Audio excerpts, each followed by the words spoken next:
everybody, and welcome to another episode of Cereal and Beer. Happy late Juneteenth, everybody. Yeah, or early 4th of July. The in-between time. Yeah. Sorry that this June episode is technically, I guess, not in June. Whoops. Oh yeah, huh? That's right. Well, okay, we'll have to have 2 episodes this month then. Exactly. Early July, late July. Yeah. Exactly. That's true. We did. Oh man. Yeah, we did miss it.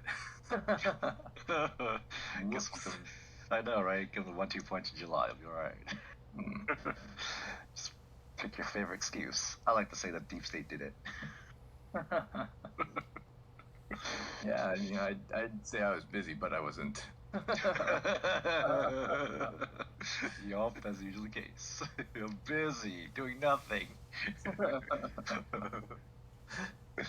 Yeah, because like I feel like if you say you're busy, it kind of hamstrings, your future plans of discussion, right? Like, oh, I couldn't get around, I was busy. Oh, by the way, I saw a bunch of movies this week.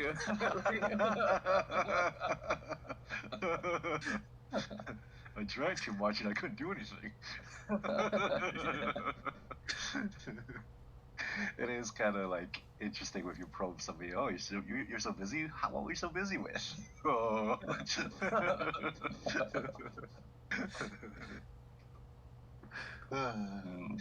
So, I guess in news, did you watch the debate? I did not, because there was no real reason for me to. I felt, but like I did see clips, and I was, I don't know if disappointed would be the word. I was certainly not surprised. Yes, I'm trying to search my vocabulary for a greater, word than disappointed. I was really let down. Like, really, this is what our country has come to. And but I'm not surprised at all. Like, he's old. Yeah, I mean, exactly. The old guy's gonna be old, and the liar's gonna lie. I mean, yeah. Like, there was nothing like shocking about what happened. It was just. I just wanted something to give me some hope for the future, because November all suddenly was a stressor, and now I was like, oh god. Me and the rest of the people are just like shit. It makes. Yeah. I mean, do you know what Project 2025 is? No. Well, it feels like a conspiracy theory, but it's like this almost like manifesto and plan for the, ultra right-wing people to change the government. I saw in a summary on last week tonight with John Oliver, and especially with Article F, that one basically would grant, well, in the government there's politically appointed workers, and then you have the non-political ones. And with Article F, it would make them all politically appointed. So therefore, somebody like the president could fire and get rid of anybody he wanted because it's politically elected. So that might be a gross exaggeration or misunderstanding, but anything like that kind of freaks me out. And so, and also caters to white nationalism, Christian nationalism, and so we're seeing it happen right now. Again, being against in vitro fertilization, trying to take back the rights away from the non-straight community, and so on and so forth. And I'm like, ugh, great, we're going backwards. This is what's happening. And so, and they just passed this ruling that the Supreme Court states that now people can give gratuities to government officials, not bribes, but tips. So don't forget to tip your congressperson. There's that, and and I think the Supreme Court also ruled that the President of the United States is exempt from like criminal prosecution for official acts, not non-official acts, but official acts. What does that mean? I guess they have to clarify that. But we're on our way to fascism. Cool. Yeah. Yeah, that was a pretty surprising ruling from the Supreme Court. It stresses me out, man. I'm just like, you are the smart one getting out of the United States. What am I doing? Yeah, things are pretty crazy over there, man. Yeah. I don't know. It makes me feel like I'm becoming a conspiracy theorist. Because like, nah, this is too wild. This is too crazy. But I don't know. Like, that's the state of the world. Like, do they talk about the election over there? Yeah, of course. Yeah, and like people, they saw the debate out here as well. And yeah, they're just like, what the hell? Like, out of all the people that live in the United States, it's like, these are the two that you pick. That's what I was thinking. I'm just like, this is it, huh? This is who we're going to put, the fate of democracy into. Great. It is really embarrassing. Like, the Democratic Party really needs to, like, man, they're horrible.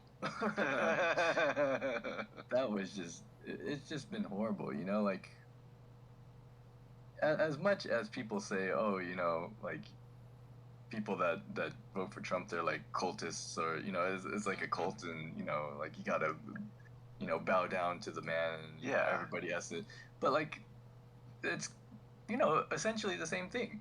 Nobody ran against Joe Biden. Nobody.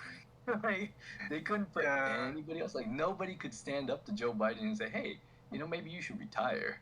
Like, there was nobody in the party that could do that. Like, I mean, there are some dissenters out there stating, like, they should replace Biden as nominee right now. Yes, they should. I get that, but I don't see that happening. I don't see strategically how they're gonna, like, there's like this wild rumor that Gavin Newsom, like, yeah, get him. But I'm like we have 3 months, and you want like just to put somebody in like a good position to run in 3 months. I mean, it's not impossible, but and it's I agree, things are looking so bad. But it's dumb because like everybody was saying it. Like everybody was like, he's too old. And they're like, no, he's healthy. Like, what are you talking about? Like, and he's not gonna get younger. Right. It's not like this is gonna get any better in like 2 years. Right, and they're just going by the conventional wisdom that the incumbent has the advantage, but I don't think so. I don't think so either. Right. Like, if they were really smart about it, they would let him just have the, it's 4 years, and then put somebody else up. Yeah, well, that's, really what he should have done. He should have done that. He should have been, like, training up the next person and say, you're going to take over the mantle. I'm going to teach you the ropes. So you got this when I leave. And it's so horrible. Like, like, as much as I love Ruth Bader Ginsburg, like, her decision to not step down when Obama was president, when he could have appointed it, a new justice, that affected Roe versus Wade. Yep. And exactly. I don't want to like blame her for dying, but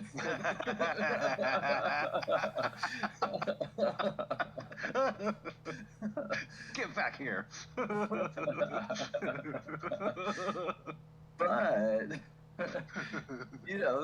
there was a decision to be made, and it was the wrong one. And hindsight's 20/20. But like, Joe Biden, like we all could see this coming. So if he does not get elected, and if Trump gets elected, there's not really much you could do about that. Like, Mm-hmm. you know, like you can't complain. It's like you knew this was gonna happen. So, I mean, this doesn't change my vote at all. It just makes me more afraid. Because it doesn't feel like I'm voting for anything. It's just I'm voting against. I'm voting against all, democracy falling apart and, the slide into totalitarianism. That's what I'm voting against. So. Yeah, I'm considering third party. But especially in California, because it doesn't matter. Yeah, but like I don't like RFK at all. RFK Jr. I don't like that at all. I wouldn't vote for him. No, like not him. Like I'd like write somebody in, like I don't. But like, but like in Florida, I mean, your vote is a lot more valuable than mine. So, yeah. It's weird because like our government here in Florida is very red. And you're just like, but I don't think it really represents the population, So we will see if we truly are a swing state. I don't know.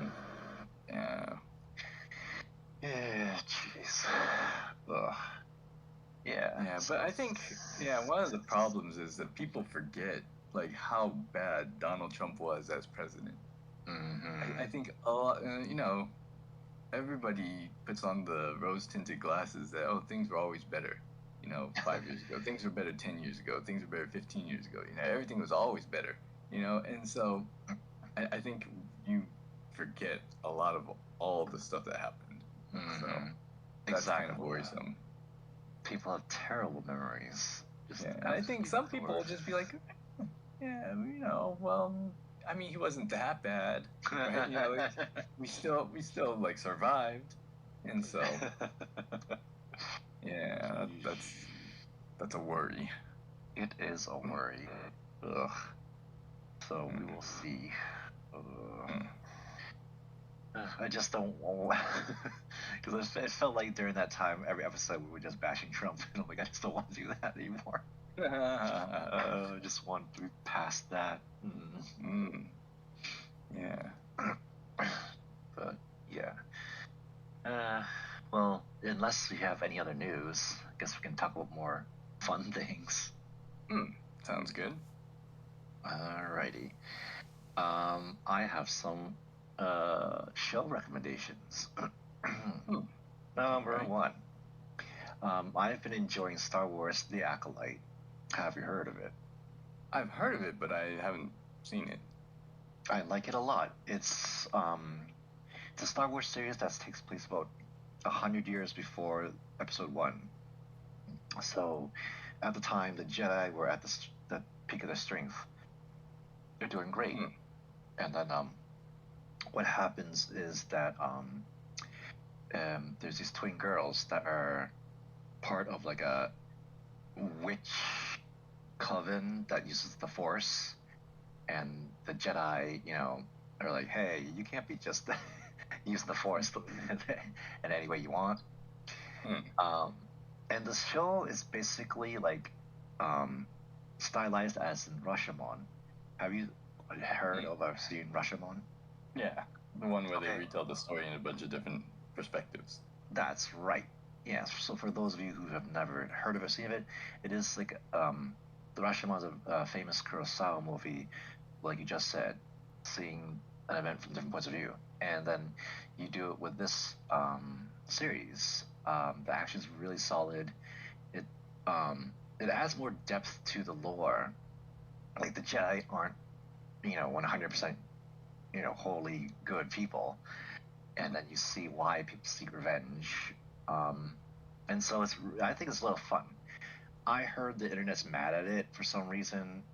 Probably be like, oh, the main characters are girls. That whole thing. There's a Korean Star Wars fans are the worst. Like, man, they're like a bunch of like racists too. Like, a black stormtrooper. Like, Yeah, that it is really. It just why is so many fandoms so toxic? Yeah.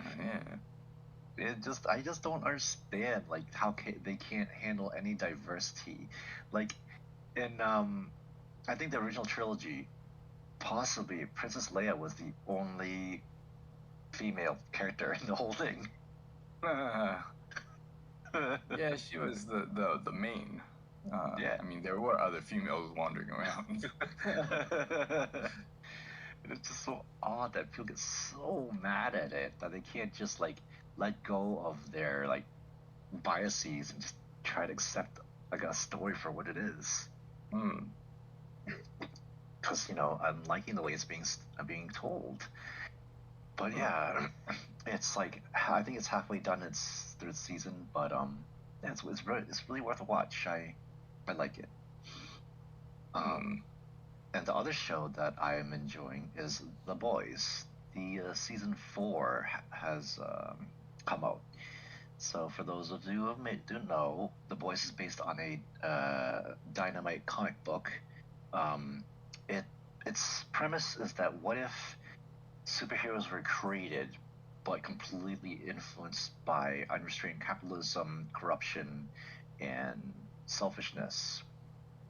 And it also centers around a group, this kind of shadowy group of like guys that are trying to take down superhumans because of personal reasons, like loved ones got killed because of them and their recklessness.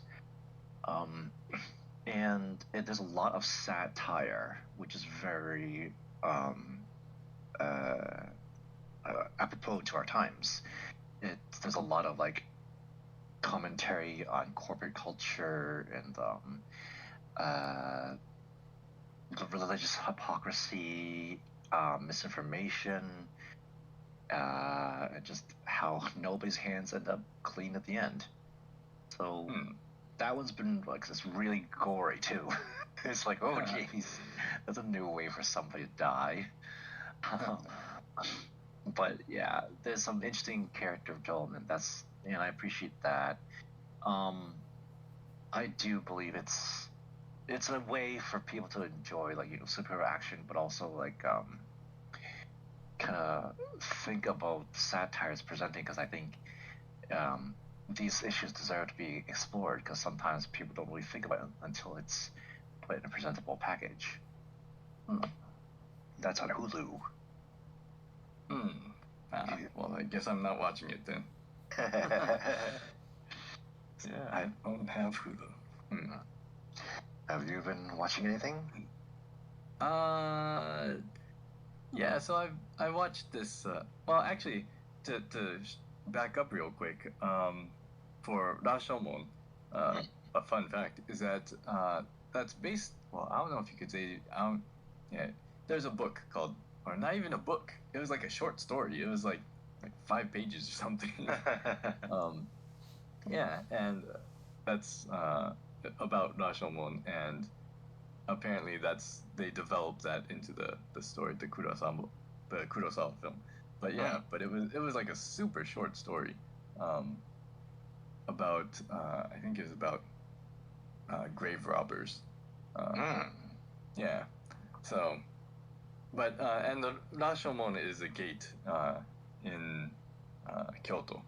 It's like the entrance, and so that's what that's supposed to be. But anyways, yeah, and then yeah, I get that. Those are fun facts. Okay, so anyways, the movie I saw was Plan 75. I had been wanting to watch it for a while, and so the idea was that it's in Japan and it's in the future, and what has happened is that due to the aging population, the government has created a program called Plan 75 that people that are 75 years old or older can elect to get euthanized. And they would get like, 10, I guess it'd be $1,000. That's it. And yeah, yeah. And then they could use it however they want, and they could use it towards a funeral, or they could just go on a nice vacation, and well, not a super nice vacation, but you know. And yeah, and then you would take that money, and then you'd go, and then they, you know, inject you, and you die, kind of thing. And so it was being promoted as like, well, you know, we have to do this for the youth, because you know, there are too many old people, and they're really becoming a burden on the system, with Social Security and, you know, all this and that.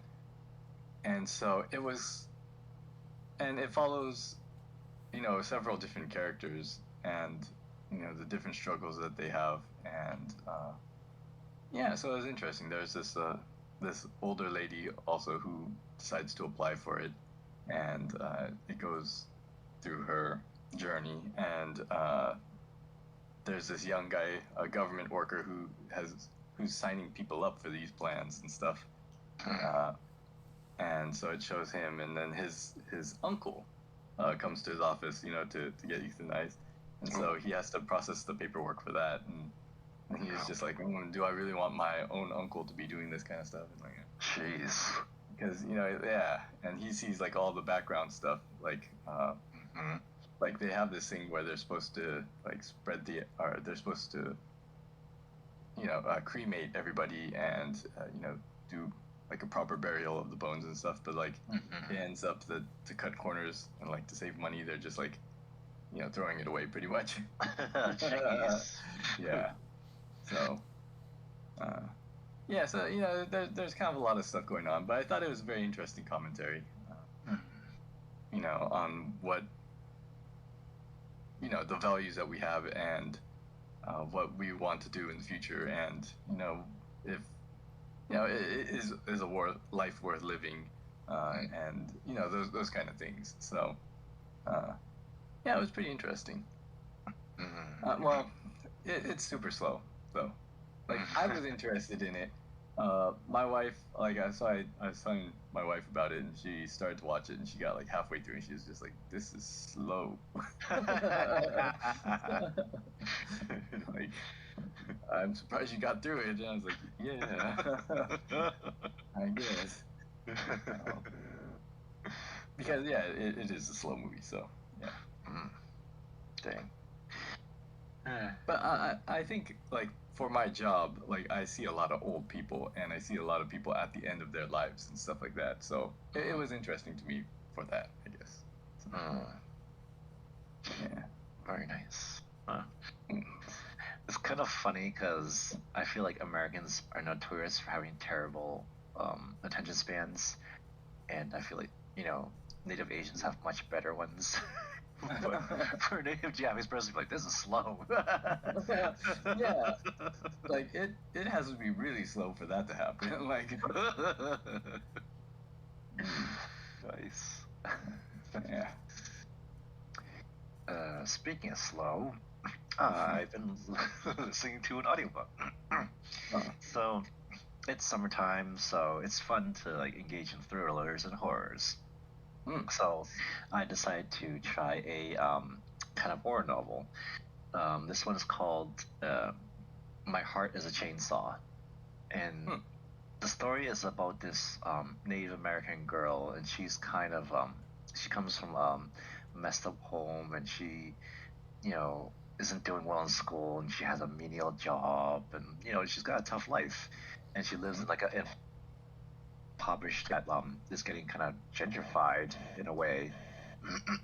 And so with a and all of a sudden people start getting murdered, and so they're trying to find out, and she's completely obsessed with slasher films. So she's thinking, oh, there's like a real life slasher going on. Like, the thing about this book is the pacing that I'm having a hard time with, because it spends a lot of time about her obsession with slashers, talking about like, oh, this is how it goes, and like referencing slasher movies, and like parts of the book they just talk about she's, you know, it reviews like the homework assignments and essays she writes about slashers to her teacher, and I'm like, if you took away those parts, at least the flow would be a little better because you can get a sense of her obsession, anyways. But it just keeps going on with that, which kind of hurts the pacing. I mean, I think it's a book series, and I'm gonna probably finish the whole thing, but it's a little bit of slog. But we'll see how it goes. How's about you? Well, yeah. So last month you recommended the Chain Gang All Stars. Oh. And so so I read it. Yeah, it was good. Yeah, I wanted to thank you for that recommendation. Both because it was a good recommendation, and because it was kind of what I needed to get me starting to read again. So I read that and it's like, okay, I could get back into this, and so I tried to continue that on. So because I was stuck in a rut where I wasn't just not progressing through the book I had been reading and stuff. So yeah, so that helped a lot.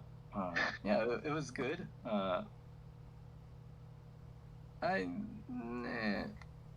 It didn't go in the direction I thought it would. Me too. I thought, yeah, but it was interesting. So I think there's more that could have been said, but maybe it's good to end it at that kind of point. I don't know. Yeah, I could easily see this become like a TV show. Yeah. Yeah, it did have a lot of interesting ideas about the future and how criminals will be dealt with, I guess, and technology and stuff like that. And it did intersperse like real facts, like you had said about, but I guess it was okay. I wasn't a super big fan about it, but well, yeah. I mean, I guess it was okay. Like, I guess if it was trying to pull in people that wouldn't normally read that kind of stuff, or research those kind of facts and about the prison system and stuff like that, then you get it along with your entertainment, and you get both. So I guess that would be pretty good. But yeah, I mean, there are a lot of more, I guess, nuanced or more detailed books, like not non-fiction books on the prison system, like what is that? The New Jim Crow. Like that's pretty much the book you'd have to I don't know. It's one of the books that you would go to if you want to look at like prisons and like the injustices that are happening with our justice system. But yeah, I mean, I enjoyed it. So, and I did read it in pretty quickly too. So yeah, it was a good read. It did just continue, made you want to keep going. So it was exactly what I needed. So yeah, it was a good recommendation, and I enjoyed it. So. Oh, nice. I'm happy you liked it. Pretty good. All right. So, have you played any games, any music, anything? Not really. Oh, well, yeah. Yeah, I did hear this new. There's an artist I kind of liked, and he put out a new album, and I thought it was pretty good. He's it's very Nujabes vibe. So like piano, kind of like jazz, and like some like dude that's rapping, but like you have no idea what he's talking about.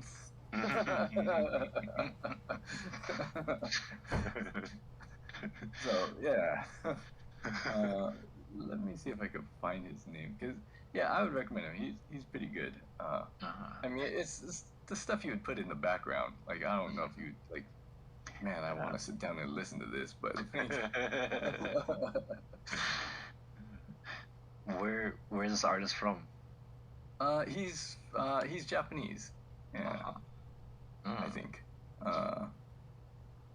Yeah. Okay. So his name is Kenichiro Nishihara. Kenichiro And- Nishihara. Yeah, Kenichiro Nishihara, and yeah, I'll put it in the in our description. Nice. Of the podcast. So, yeah, it is like a laid back kind of thing. So, yeah, I mean, that was worth a listen. Pretty good. I like that. Kenichiro Nishihara. Nice. Gotta get a listen. Yeah. All right. How about you? Well, I haven't. Well, I have a friend. Her name is Conley Crow, and she's a singer-songwriter, and she's a really wonderful person. And I learned that she entered the NPR's Tiny Desk concert a couple years back. But yeah, she does covers and just really fun music. Like, I remember the time I went to one of her shows and she sang a rendition of Jolene, and I really like that song by Dolly Parton. So yeah, I just want to give Conley a shout out, and if you guys can find her, Conley Crow, she's based out of Atlanta, Georgia. Yeah. Oh, nice. Yeah. All right. So, shall we go on to our rants? Okay. Yeah. Got one? Well, okay, this isn't a rant, but it's a question for you. Okay. And yeah, it's just a dumb question. So yeah, I'm sorry that I have to bring it down to this level. But it's a question I thought was interesting. And I've asked several people, and they've all thought it was weird. They don't appreciate this as much as I know you would. So, the question is it better to fart in an escalator or on an elevator?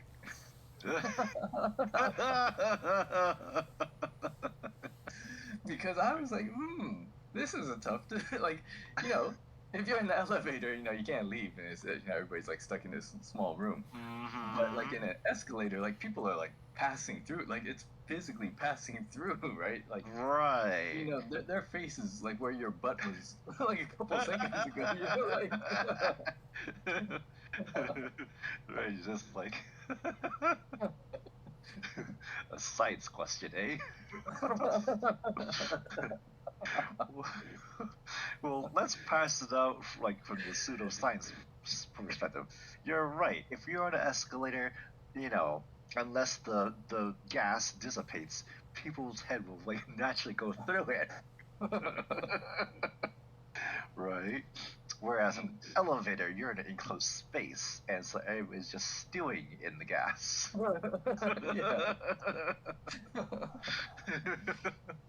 So on the science side, I would imagine like the elevator would be worse because you're just trapped there looking at you.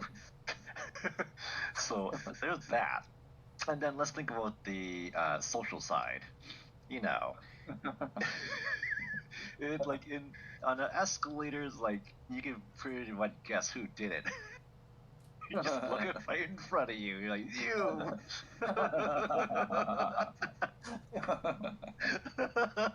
You're right. You can't just be like, no, the guy ahead of me.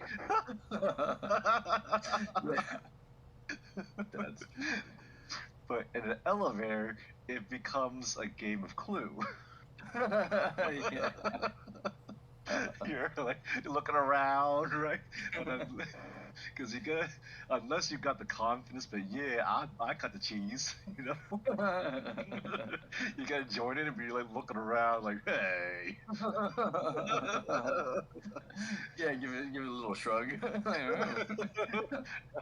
And everybody's kind of just secretly like, what the fuck?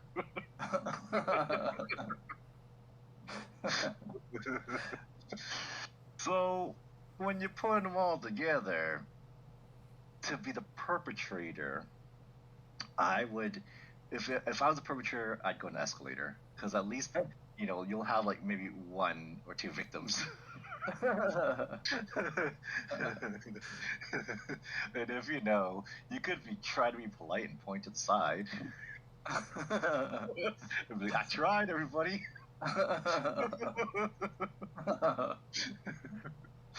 But in the elevator, yeah, then I don't know. I don't like the tension. It's a game. Especially if it's just like two people. And then it's like, what do you do? Like, look at them like, why'd you fart, man?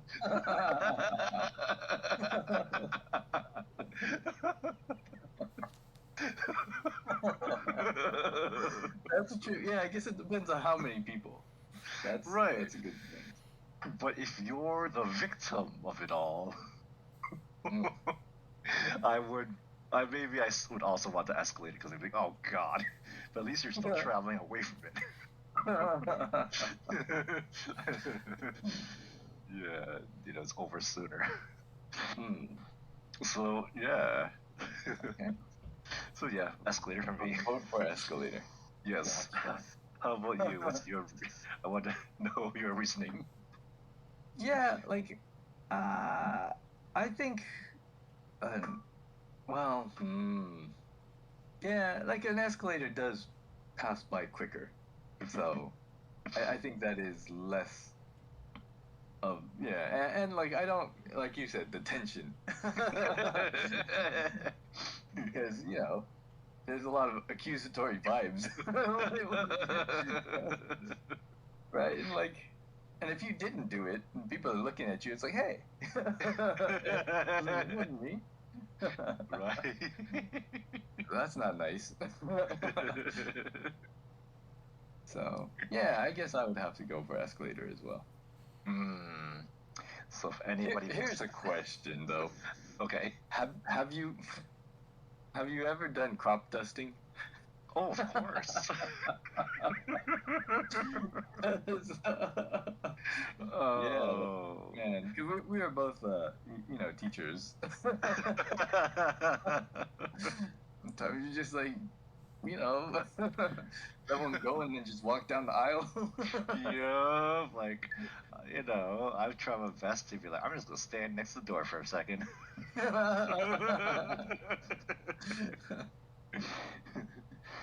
But like, my worst incident of crop dusting is like, I think I ate some lactose, and that was my old job. And so I was walking, and this little girl was there, and I just let loose. I'm like, oh.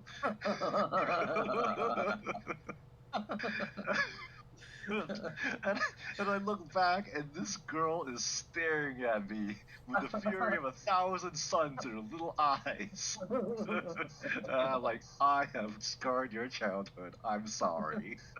So yes, that was the worst that's ever happened to me. Yeah. Because like sometimes I'm like, well, I went to the bathroom earlier. This isn't gonna smell bad. It'll be okay. And you let it go, and you're just like, oh, that doesn't smell bad. Yup. I've driven subway this way. They're just kind of approach, like, run away.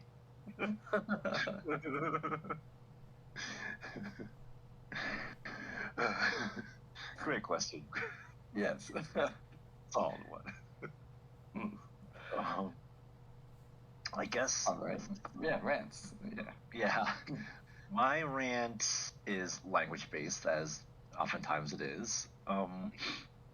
So in the series The Boys, there is a Japanese character. Her name is Kimiko, but everybody, even the when you put on their description, they say it as Kimiko. And I hate that.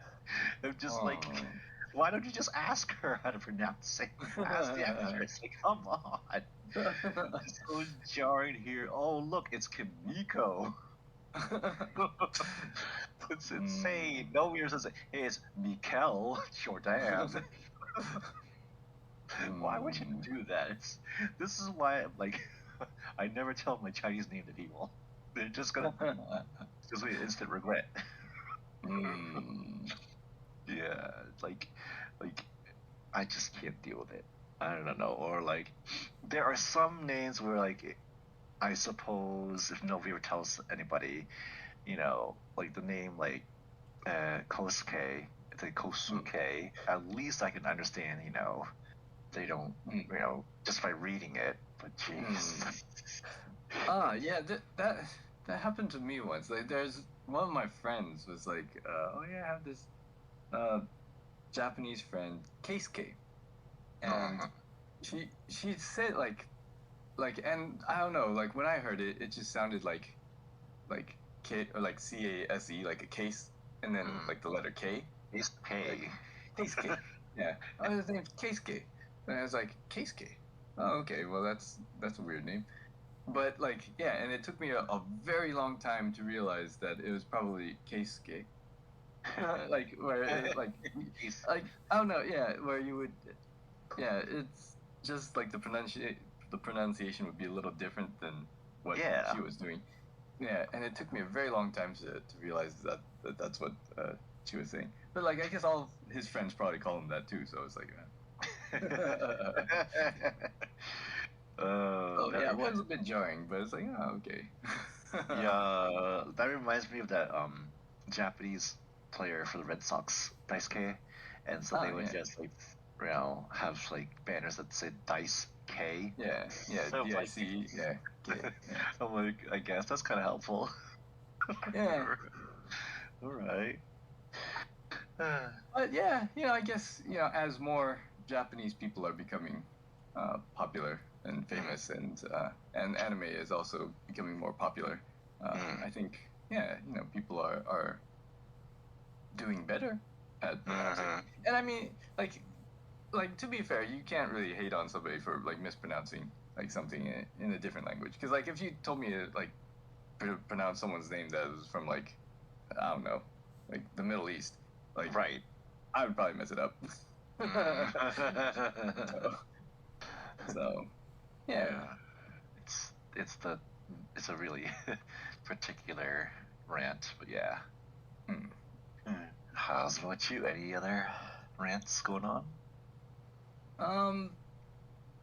Yeah, like well, yeah, I guess it's kind of a rant. It was really weird.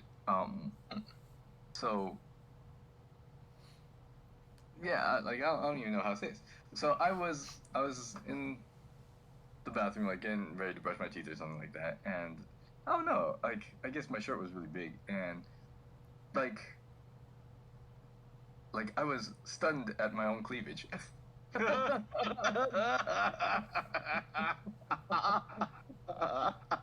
don't know if this has ever happened to you, but like I did a double take on my, like I was like, what?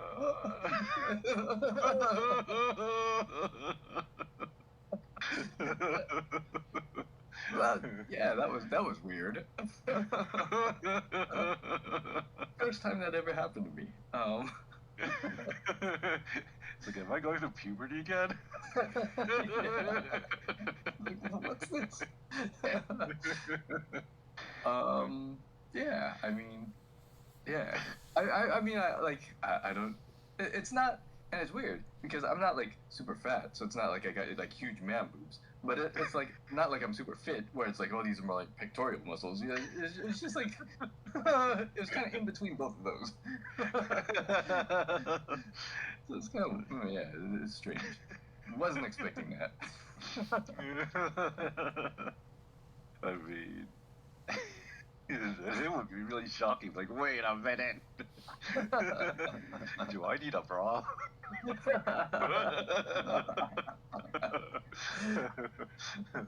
go to Amazon. Oh, that is random. Jeez. I mean, what do we say to that? It's like, yeah. I'm sorry for your gain.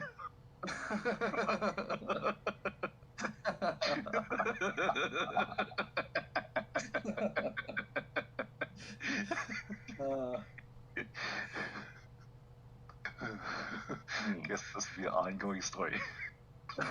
Yeah. Oh man, that reminds me of the time I was over there and like I was eating way too many carbs. And I looked in the mirror, I'm like, oh my god, I'm like a chin and a half. I was trying to be in denial. I was like, no, I'm just looking at it at a weird angle. Yeah. It's like, this is a problem, everybody.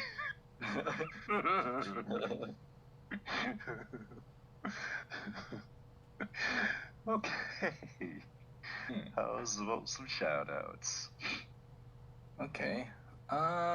Yeah. Like I actually have my shout out ready this time. Ooh, very nice. So, my shout out goes to like a bunch of our friends. So I had met up with a bunch of people, from like almost 10 years ago, maybe even longer, and it was super nice. So my friend Matt, and it's interesting because like they're all pretty tight because they're all living in the same area, and so in that story I would be pretty much a sub character. Yeah, definitely not a main character in that like clique. But they invited me out anyway, and that was super nice, and it was great to see everybody. And like it's interesting because we're all old now, like because when we used to hang out before, uh, everybody would go partying and drinking, and we'd be at clubs and bars until like 5 in the morning and whatever. But like this time, everybody's like, "Oh no, I gotta catch my train." Everybody left like super quick. I was like, "Oh," but yeah, because they have families to go back to, and like, and like so, a lot of our talks were about our kids and stuff like that, and like yeah, like insurance and taxes and healthcare and like I don't know, it's just it was a really different vibe. But it was fun and it was nice. So yeah, my shout out goes to all the people that came out, but especially to Matt, for inviting me, and to Paul for setting it all up. So yeah, those are the two guys that I'd really like to shout out this month. Very, very nice. I like that. My shout out goes to a friend of mine. Happy 40th birthday, Mary Beth. She was so gracious to invite me to her birthday party in North Carolina. She's just a really treasured friend. And she invited friends of hers throughout her lifetime. And I was just so honored to be amongst them. It was so great to be with old friends and meet new ones, to be on a farm and like just really just enjoy just the simplicity of just being around great people. And we saw the strawberry moon together, and that was really beautiful. Her intention for this phase of life was to be her authentic self amongst all situations, and to me that represents such wisdom. And like, wow, that's just something beautiful. Like, just to be confident in who you are at all times, to be yourself at all times, and like that's a really admirable thing to do. So my show goes to you, Mary Beth, and your husband Brandon. You're great too, and I hope to see you guys again soon. That's nice. All right. Well, yeah, this was actually a pretty quick episode, a short episode. But yeah, we'll probably have another one this month. So it'll all balance out in the end. All right. Yeah. So find us across the 20+ platforms to listen. Like and subscribe. Right on our Facebooks. Also, catch me and Walker AC on the Walker AC Experience. So I'll be there too. Another chat podcast. So yeah, thank you guys for listening. All right. Yeah, it sounds good, and we will catch you guys next time.